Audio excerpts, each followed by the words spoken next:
Nous allons voir comment choisir sa batterie et mettre sa batterie en service. Ici, nous avons deux modèles de batterie.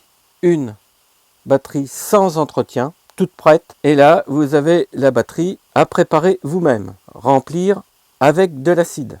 Alors là, nous avons une batterie sans entretien qui est toute prête à fonctionner. Donc, cette batterie, bien repérer le plus et le moins. Donc là, U1R9. R veut dire droite. U1,9 veut dire gauche. Donc c'est une batterie de 12 volts 24 ampères. Pour commander votre batterie, choisir la puissance de votre batterie.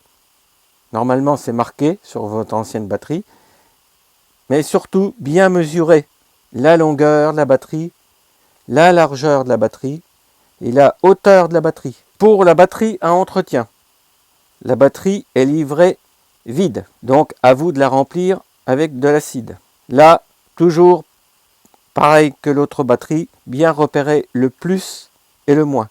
Ici, on a le plus à droite, le moins à gauche. 3A droite, 4A gauche. Mesurez la batterie, longueur, largeur, hauteur.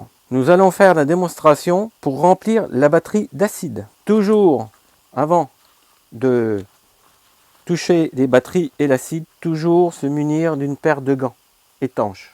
Voilà. Maintenant que vous êtes protégé, nous allons enlever le film protection de bouchon.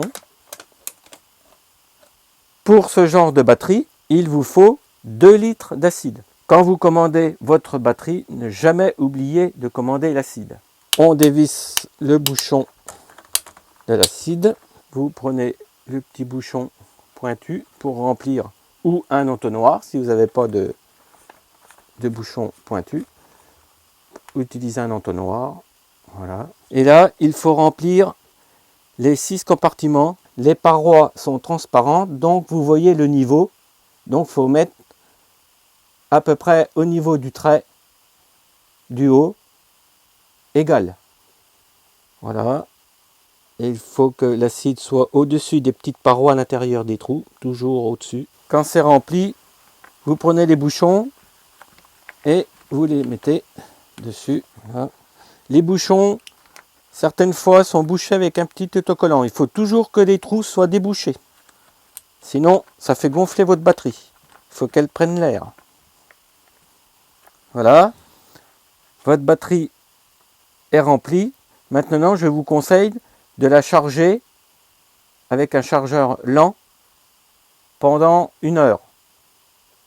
Voilà, votre batterie sera opérationnelle. Pour la période hivernale, je vous conseille d'enlever la batterie de votre tracteur tondeuse et la mettre dans un endroit sec, pas trop froid. Et là, nous allons vous faire voir comment la mettre en charge.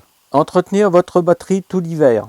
Pendant la période hivernale, je vous conseille de la mettre en charge avec ce petit chargeur automatique. Il charge votre batterie à la demande.